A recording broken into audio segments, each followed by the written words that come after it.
Bonjour, je suis Pierre-Louis Manassé.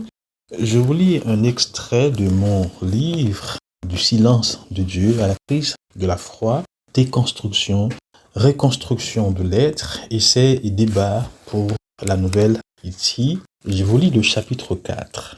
Se laisser renouveler, ne pas s'enfermer ni dans la crise ni dans la tradition, ceci au risque et au péril de notre foi. Il faut se laisser renouveler pour vivre la crise.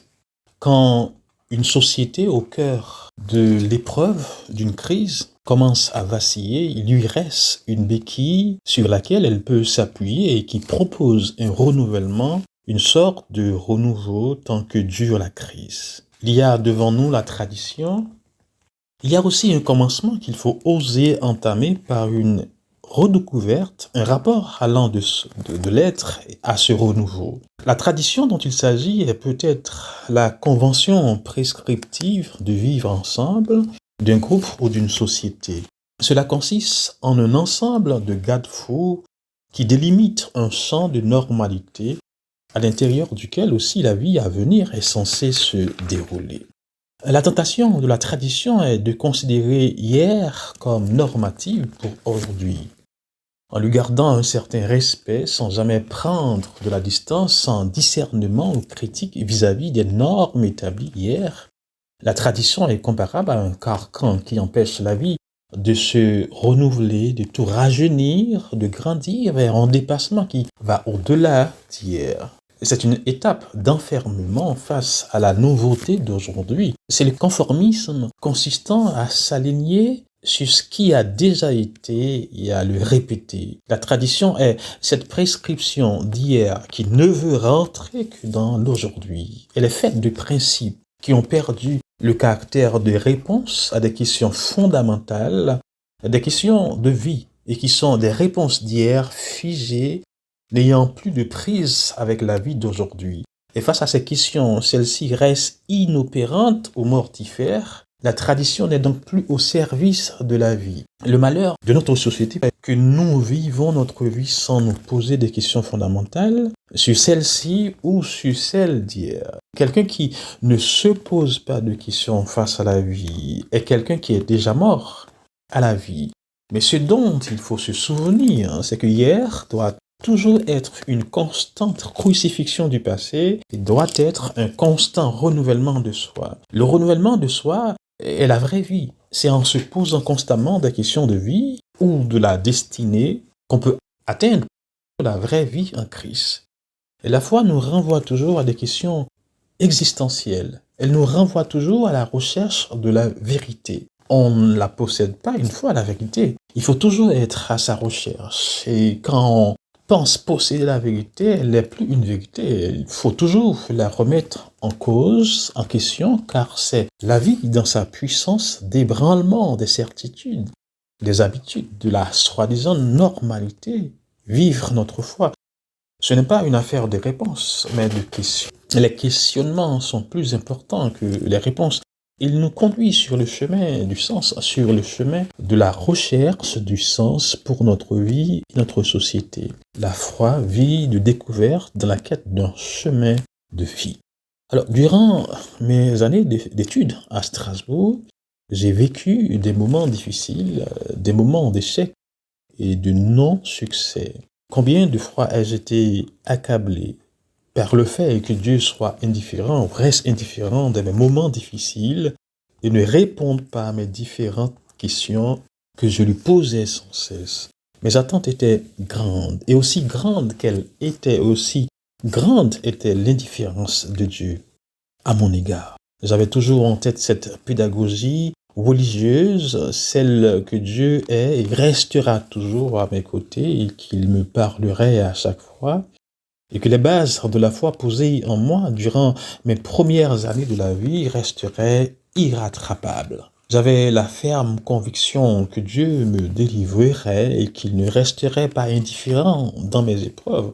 Après bien des années de silence, j'ai pris conscience de l'expérience d'un dépassement dans le sens de l'accession à la véritable signification de la foi et le sens de l'indifférence de Dieu dans ma vie. J'ai vite compris que L'éducation religieuse reçue dès mon enfance n'a pas fait l'économie d'un chemin de Damas comme si l'apôtre Paul, qui, élevé dans la foi juive, ne découvrait la vraie finalité de celle-ci que dans une rencontre, dans la rencontre avec un autre qui le bouleverse et cause un profond séisme dans sa vie. Il avait une base religieuse, une relation très serrée avec Dieu, mais tout cela n'empêchait pas que Dieu espère un dépassement pour vivre une nouvelle vie avec lui. Et j'ai compris que le dépassement que Dieu m'a rappelé à faire est une mort.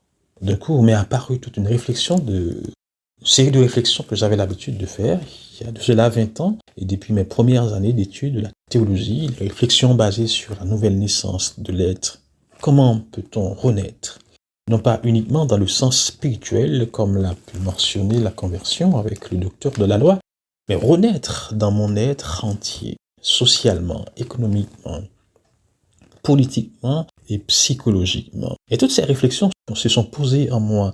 Et nous savons plutôt que tous que si quelqu'un a vécu des moments difficiles dans son passé et qu'il peut avoir des répercussions sur son présent, voire sur son futur, quelqu'un qui n'a pas connu l'amour maternel et paternel et qui a grandi sans l'amour de ses parents, connaître des moments de manque d'affection, quelqu'un qui a été violé sexuellement a besoin de renouveau dans sa vie, quelqu'un qui a été blessé, qui porte les marques des blessures du passé et qui continue à être marqué par le passé, consciemment et inconsciemment, a besoin de renaître, de guérir de ses blessures pour faire face à la vie avec beaucoup plus de confiance et de certitude. C'est dans ce sens que l'idée de nouvelle naissance m'importe et me parle.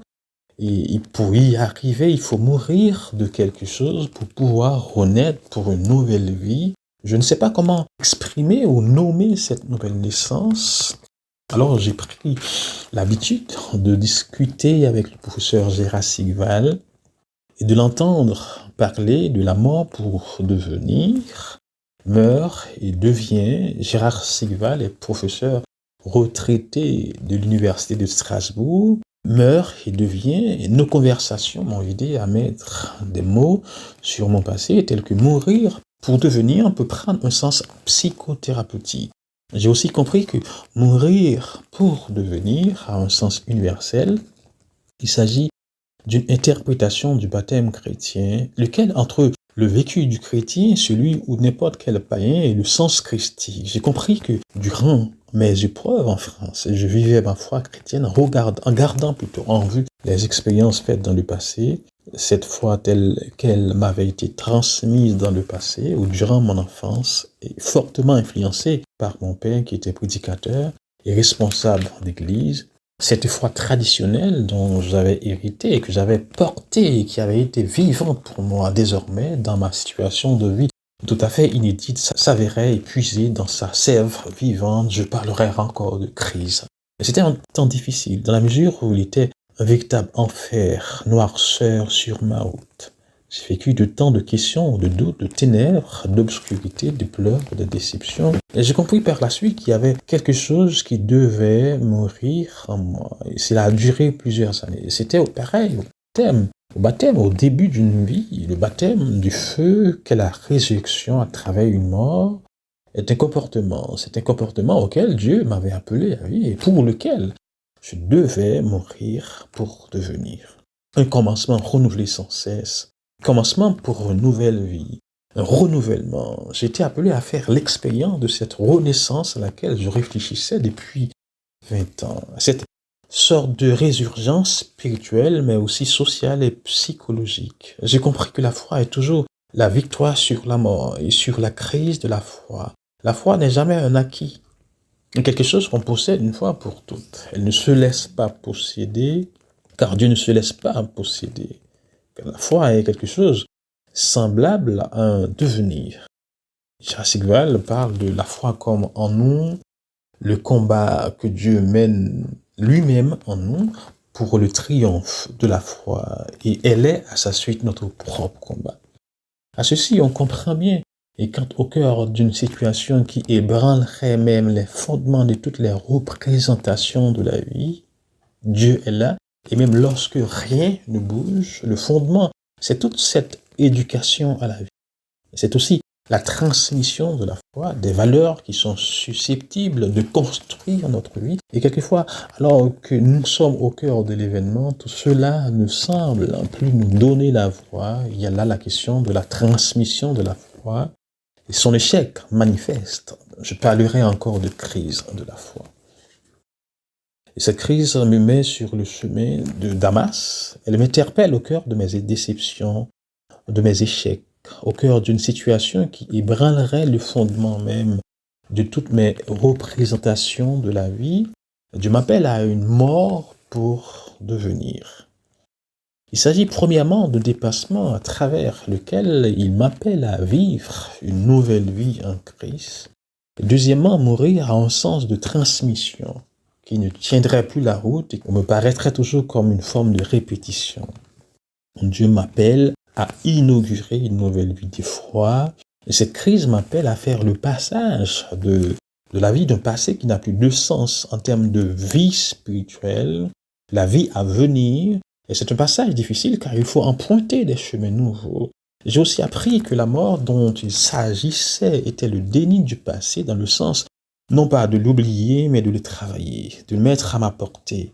Et que ce passé fasse partie de moi pour enfin me permettre d'avancer dans la vie, en le maintenant à une distance acceptable derrière moi. Il faut en quelque sorte de me réconcilier avec mon passé, dans le but justement de le dévancer, de le vivre pour le dépasser. Et ce faisant, quelque chose de très grand m'attend.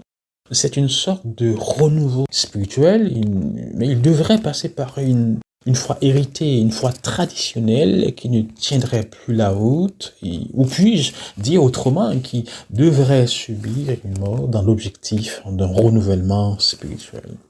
Ma foi doit passer par des moments difficiles. Pour survivre, elle doit commencer par se poser des questions, passer au crible du jugement, remettre en question les différentes habitudes, la tradition de mes parents, ce que j'avais appris à l'école dominicale ou de mes entourages. Je devrais commencer par une actualisation de mon expérience de foi à une adaptation. C'est important, comment peut-on vivre avec Dieu dans le passé et quel sens prendrait Dieu s'il nous appartenait uniquement dans le passé, s'il ne peut pas nous aider dans le présent, lors des bouleversements, du surgissement de mauvaises nouvelles qui sont présentes, qui n'appartenaient pas au passé. Comment alors Dieu peut se mettre et se placer pour moi dans le présent et me permettre ainsi de le vivre? Maintenant, j'ai compris pourquoi Dieu s'est manifesté ou s'est présenté dans la Bible de différentes manières. La Bible nous parle de Dieu d'Abraham, d'Isaac et de Jacob. Ce n'est pas parce qu'il existe trois dieux, c'est parce qu'avec Abraham, il y a une certaine façon de se faire voir et de se manifester. Avec Isaac, c'est une autre manière. Et avec Jacob, c'est alors un Dieu qui lutte, qui se manifeste dans un corps à corps. Et s'il faut rajouter, avec Moïse, un Dieu qui se présente dans un buisson ardent. Chaque génération le reçoit d'une façon particulière. C'est le même Dieu, mais il est différent à chaque fois et chaque génération avec son contexte, sa culture, son histoire, sa sociologie, sa politique.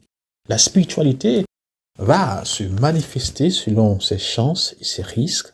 Dieu se manifeste dans un contexte, en rapport avec son époque. En ce temps de crise, Dieu doit être un libérateur qui se lève contre les injustices, la corruption. En deuxième temps, j'étais en passe de réfléchir ma foi autrement, de repenser la transmission, de la remettre en question. C'est important. J'ai commencé à placer ma foi chrétienne face à face avec mon avenir et l'avenir de mes enfants. Et quel sens peut prendre ma foi si je n'ose pas réfléchir à mon avenir, à celui de mes enfants? J'ai vite compris que beaucoup de nos enfants sont des victimes de cette foi traditionnelle qui n'a pas été construite sur le jugement et la critique. Nous étions victimes de l'incapacité de nos leaders à actualiser la compréhension d'une foi en lien avec les circonstances de notre vie d'individus et de peuples, de manière à pouvoir la faire vivre, la faire confronter avec le présent. Nous aurons à en porter les conséquences toute notre vie. J'ai appris qu'aucune vie ne peut rester figé ou fixé sur une catastrophe. La vie est plus forte que la mort, elle est plus forte que la crise et les échecs. Il y a toujours une potentialité de rebondissement extraordinaire, un pouvoir de résilience qui est en nous. La foi se laisse aider par cette capacité à remonter les pentes. Il suffit de saisir les circonstances, les personnes, les expériences qui favoriseraient, car un problème est là pour affronter, non pas pour être regardé de loin avec les regards déformants de la peur, de la trop fameuse prudence ecclésiastique, cause de tant de démission, d'abandon, de reniement. Vu ainsi, un problème est avec la résistance qui oppose l'offre d'une chance de se renouveler, de mettre notre capacité d'être à l'épreuve, de progresser, de sortir d'une impasse, de découvrir un nouveau possible. Bien sûr, dans la vie, il y a toujours des victimes.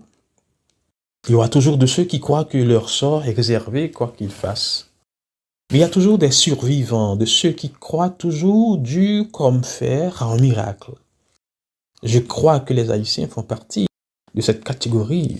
Moi, je fais partie de cette catégorie. Cataclysmes de la nature, les catastrophes écologiques et climatiques, les tragédies dans l'histoire des peuples, des individus, il y a toujours des survivants qui vont se mettre au bord de la route, dans le sens de trouver une place comme Bartimée.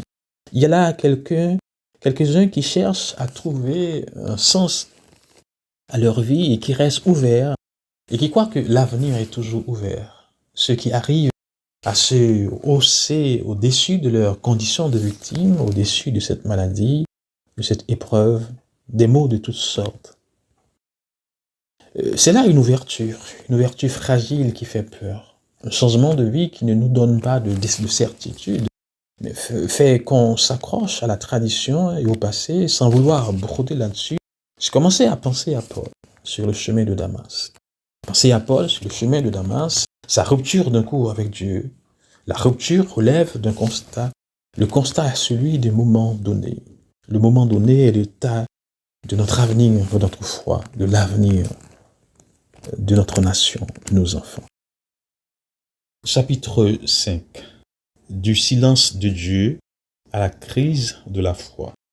Rencontrer Dieu dans la crise, c'est se rencontrer. Et c'est rencontrer l'autre, le cas de Jacob.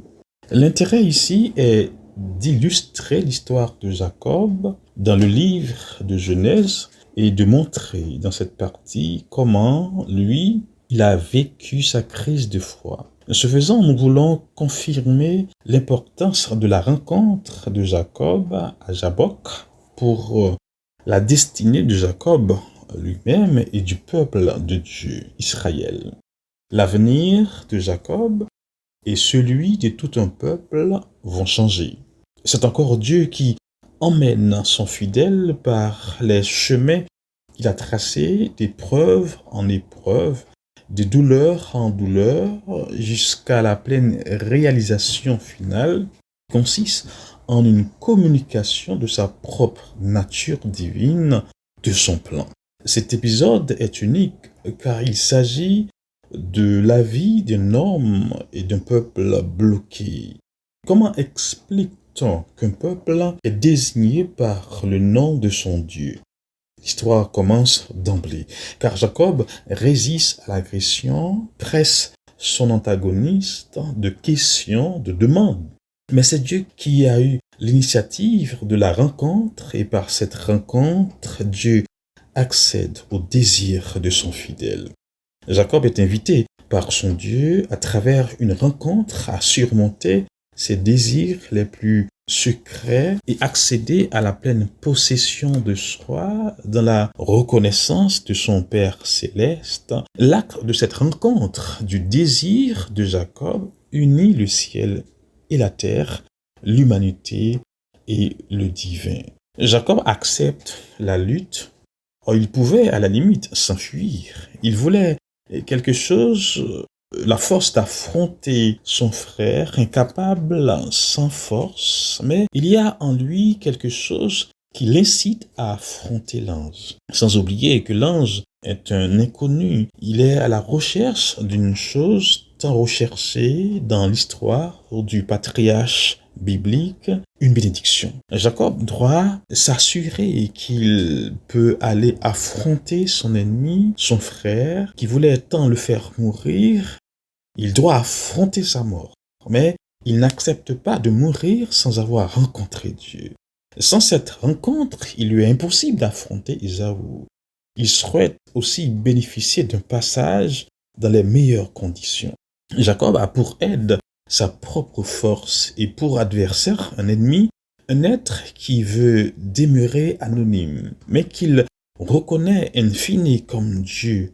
Dieu décide de mettre à l'épreuve son fidèle pour rassurer le passage contenant un pouvoir, un vouloir, un savoir.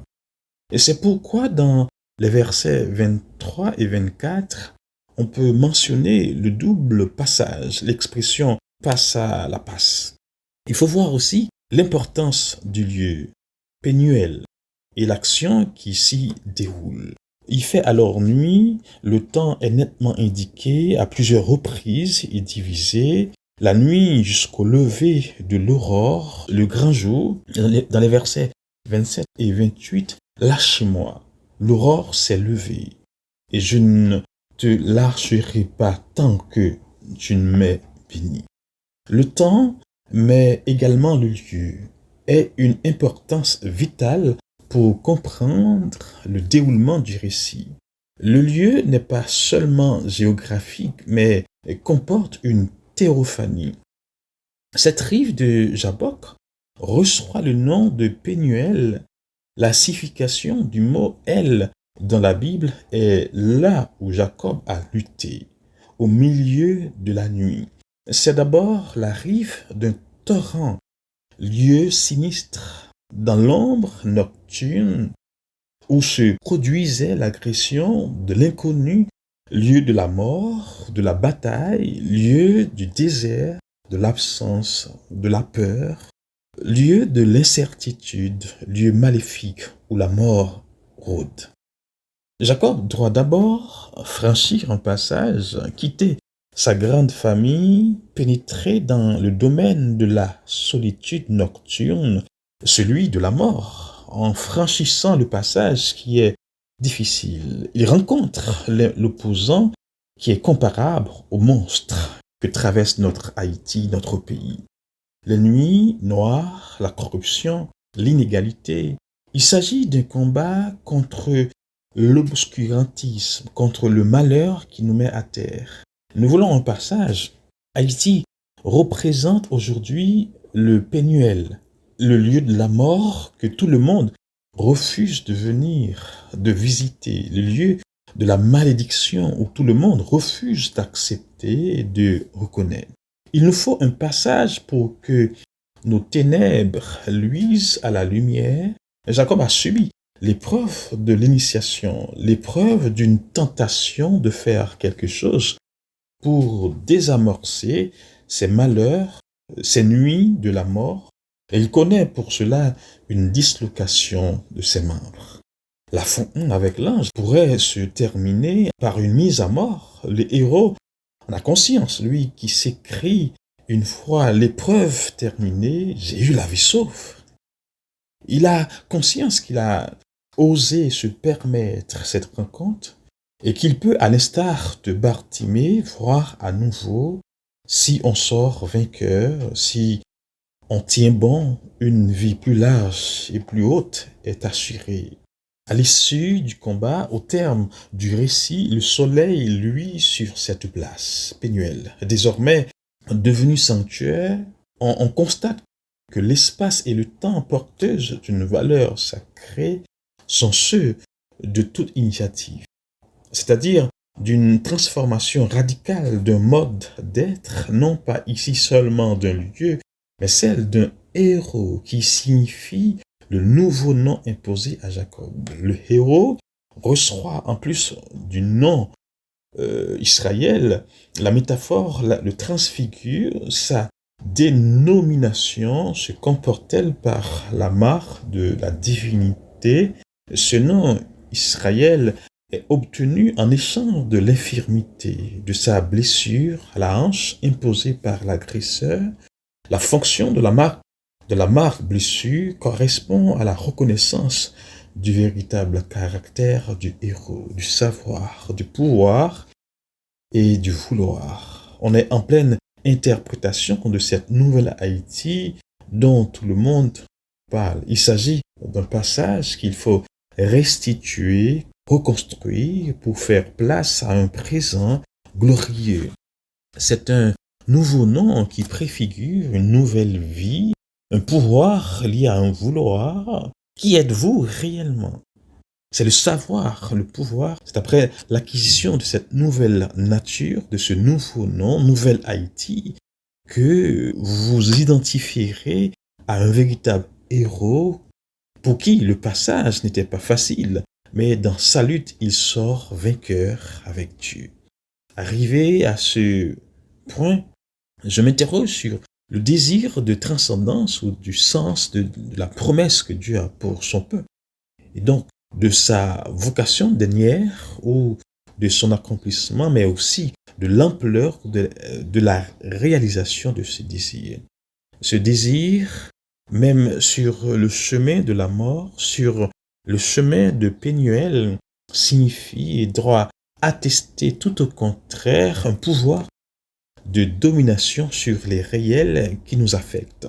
La puissance pour ce désir est telle qu'elle réside dans une puissance libératrice que Dieu, selon sa vérité, est donc du Dieu vivant par rapport à toutes les forces de la mort, les forces d'assévissement, lesquelles incarnent des idoles érigées comme telles par l'ennemi et qui est destructrice pour lui. Face à la mort, face à se mourir, face à ce mal destructeur, démoniaque, Jacob a pour mission et donc comme capacité et comme responsabilité de mener, grâce à son envie, son désir, son combat spirituel, être en possession de ce nouveau nom. Je voudrais vous entretenir à propos de mots ou de concepts, si vous voulez. Donc, quand on parle de crise, c'est le mot rupture. Alors, ça se trouve dans le chapitre 3 de mon livre, Silence de Dieu et crise de la foi. Et comment parler de rupture quand il y a crise de la foi. La rupture dans le domaine de la foi se situe au cœur d'une question cruciale pour notre vie d'individu et de peuple.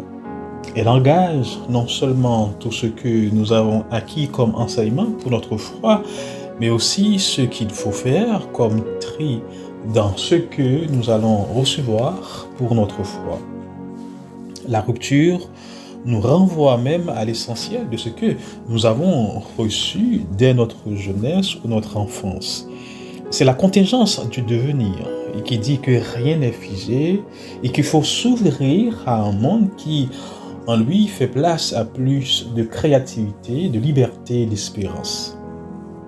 Car la foi, eu égard au devenir de l'être, n'est pas justement ficelée. Autrement dit, les dés ne sont pas toujours déjà jetés. Ici, il faut apprendre à reconstruire, rebâtir. La compréhension que nous avons de la foi n'est pas une notion ferme, tombée du ciel. Elle est fortement imprégnée par l'histoire dite de notre salut.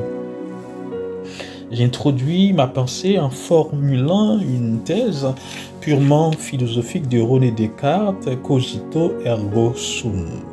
Je pense donc je suis. Vous avez déjà entendu parler sans doute de cette formule, une formule célèbre du temps moderne et qui a fortement influencé la manière de penser une société, qu'elle soit française, américaine ou européenne. Cette pensée inaugure une époque nouvelle, celle de l'humanisme moderne au sein duquel naît la notion de subjectivité. Vous pouvez me dire que cette formule n'a rien à voir avec la foi et je peux être d'accord, en partie.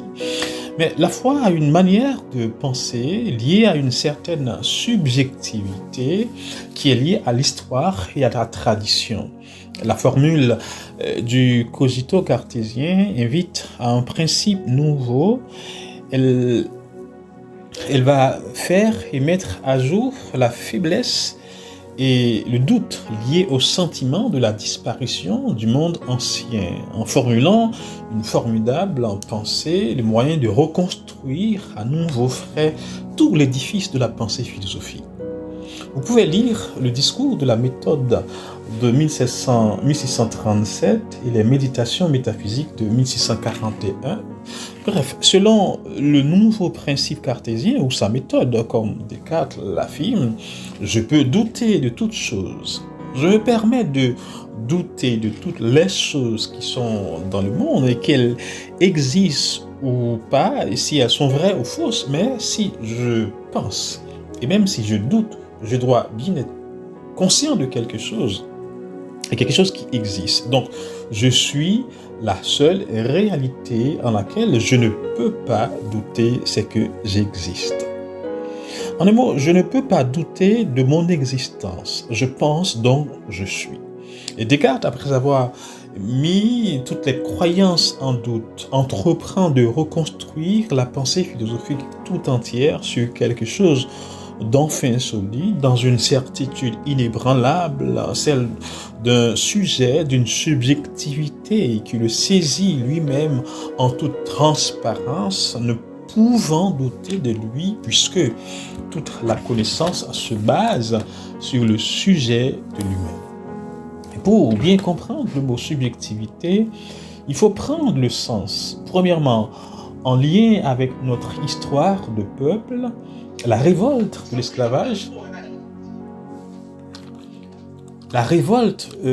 l'esclavage, excusez-moi,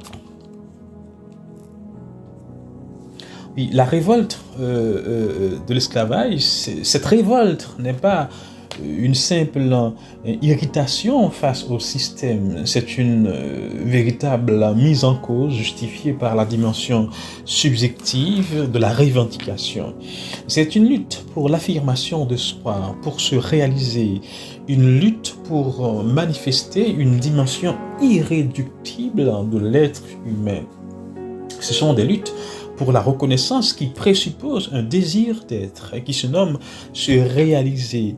Une lutte pour un advenir, la réalisation de soi, c'est l'incapacité du sujet ou de l'être ou de soi de s'affirmer soi-même en tant que sujet. Il n'est pas en mesure de répondre de soi. Il n'est pas capable en tant que soi, en contact avec ceux pour lesquels il a été destiné, de le mettre en rapport avec son origine. La réalisation de soi, c'est ce que la vie doit garantir à l'être. Dans le cas où l'être, le sujet rencontre ou fait face à ce qui le bloque dans son élan du devenir, de son développement, le projet fondamental est celui de la recherche de l'être, car l'humain a besoin d'être reconnu comme tel. Je suis sûr que je viens de vous amener dans un monde un peu complexe, mais la connaissance que nous avons aussi de la foi n'est pas aussi simpliste comme on l'avait compris. En clair, ce n'est pas parce que nous avons reçu depuis toujours une connaissance de foi de nos parents, une culture religieuse de nos aînés, de nos églises, de nos dénominations, qu'il faut respecter les traditions, même quand on nous y oblige.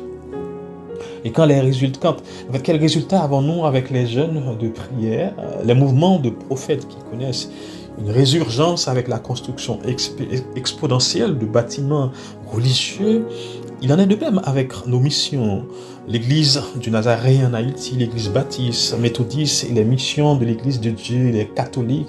Et s'il faut savoir faire table rase, c'est-à-dire se passer de certains éléments, s'il faut revoir toute la structure de pensée en termes de connaissance et reconstruire à neuf. Dans notre foi, il y a le lien entre le passé et le présent. car s'il faut faire table rase du passé et soumettre le passé au crible du jugement, c'est ce que ce passé ne nous convient plus. Il ne garantit pas l'avenir de notre foi et nos enfants, car Dieu n'est pas un Dieu de misère et de souffrance. S'il faut souffrir un jour, il est capable de nous délivrer, mais il attend de nous que nous soyons des gens actifs, capables de participer dans l'action même qui nous concerne. Avec notre nouvelle façon de voir la foi, nous pouvons inventer notre avenir avec Dieu, pas sans lui, mais avec lui. Mais notre nouvelle façon de voir la foi naît d'abord dans un esprit critique. C'est pas dans le besoin de la tradition, de la liberté de penser et de remise en question, ce que nous avons appris et de nos séminaires, de ce que nos missionnaires étrangers nous ont aussi appris. Il nous faut une nouvelle génération d'hommes à qui Dieu peut confier sa révélation, sa façon de faire, de se manifester, pas comme il l'a fait à Moïse, à Jacob, mais à notre façon, en tenant compte de notre vécu, en retraçant notre histoire d'anciens esclaves, de parents nés d'esclaves, et en faisant corps avec notre culture. La rupture dont nous parlons est illustrée par le chemin de Damas sur lequel Jésus a pu rencontrer Saul et dont le nom a changé en Paul. Le chemin de Damas est ce point de rupture où Dieu désire nous rencontrer tous et toutes partager avec nous sa parole qui n'est autre que sa révélation. Et quand Dieu se révèle, il est comme celui qui nous agresse, qui nous interpelle. Il est la personne à laquelle je me réfère devant chaque situation. Le chemin de Damas représente une nouvelle révélation de Dieu qui se trouve placée à chaque instant devant moi. C'est dans cette nouvelle révélation que se place ce point de rupture. Ce dernier n'est ni la mort, ni même la maladie. Il n'est pas l'accident brutal, il n'est pas le choix délibéré et volontaire à la croisée des chemins. Il est un séisme, un tremblement de terre qui s'opère dans ma vie. À tout instant, il saisit, il bouleverse et suscite mon âme tout entière vers ce qu'elle désire vraiment dans sa recherche sur Dieu, dans sa recherche de ce qui est plus essentiel sur Dieu. C'est un kairos, un événement, un temps. C'est une lumière insaisissable qui franchit toutes les limites du temps, un moment favorable qui dispense la faveur d'un bien au-delà de tout bien et qui s'offre à moi pour avancer sur un chemin de vérité et de liberté. Ce moment de rupture me fait prendre connaissance qu'en fait la vérité n'est pas une connaissance que nous acquérons comme ça, elle est une connaissance qui saisit Dieu dans son action. Dieu se révèle à moi à chaque instant où une réalité se présente devant moi. Elle est en un mot une quête. Cette connaissance n'est pas statique, elle est parole, elle est Dieu lui-même, elle est dynamique, transformatrice, elle se réalise en s'actualisant suivant le temps et le contexte auquel la parole trouve son référent. À partir de ces affirmations, la rupture est nécessaire pour vivre la crise. Une crise apporte toujours quelque chose de neuf, selon la manière dont on la vit. Elle peut être bénéfique, tout comme elle peut être tragique.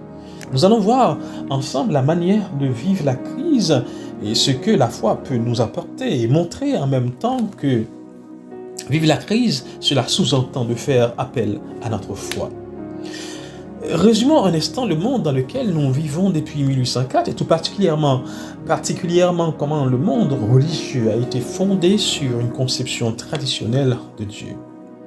Jamais personne n'ose le remettre en question. Cette conception traditionnelle de Dieu imprègne notre culture, notre morale, notre politique, notre économie et même notre psychologie. La nouvelle pensée théologique doit la faire voler en éclats. Et comment mettre la nouvelle morale en difficulté à partir de nouvelles définitions de Dieu, et mettre la politique en difficulté, la théologie en difficulté. en difficulté, avec une nouvelle définition de Dieu, nous allons pouvoir fonder et édifier une nouvelle définition de l'homme et de Dieu. Et c'est donc une compréhension critique de la foi qui va désormais prendre la place des pratiques anciennes d'une théologie traditionnelle pour devenir progressivement le fondement ultime de toutes les valeurs morales, politiques et religieuses de notre expérience chrétienne. Cette démarche critique, en effet, va apparaître désormais comme l'objet de toutes les attentions, comme le seul être, au final, qui soit véritablement digne de respect au sens, si vous voulez, moral du terme. Tout cela reste encore mal situé historiquement. L'explication qui évoque l'idée de l'effondrement des traditions religieuses sous l'effet d'une nouvelle définition de Dieu, elle redéfinira l'homme, entre guillemets, coupé de l'ancienne tradition, si l'on veut. L'homme à l'ère du temps critique de la foi, de temps de discernement et de jugement, et c'est l'homme qui est soumis à des interrogations intellectuelles et existentielles qui montrent que tout doit être alors rebâti, la théorie de la connaissance, tout comme l'éthique, la médecine, plus encore peut-être la doctrine du salut sur laquelle nous allons venir un peu plus loin. C'est une obligation que la théologie invente des principes nouveaux, non pas sans Dieu, mais avec Dieu. Et ce sont ces principes qui vont faire ou constituer la faiblesse qui semble être a priori de terrible chute liée au sentiment de la disparition des traditions théologiques anciennes, œuvrées, et qui œuvrent plutôt dans nos missions. Ça fait longtemps. C'est un formidable moyen pour reconstruire à zéro tout l'édifice de la pensée nouvelle, qu'il soit religieux, théologique, politique, économique. Nous nous obligeons par principe, ou comme on le dit par méthode, à mettre en doute absolument toutes ces idées théologiques anciennes, toutes celles en qui nous avons pu croire jusqu'alors sur Dieu.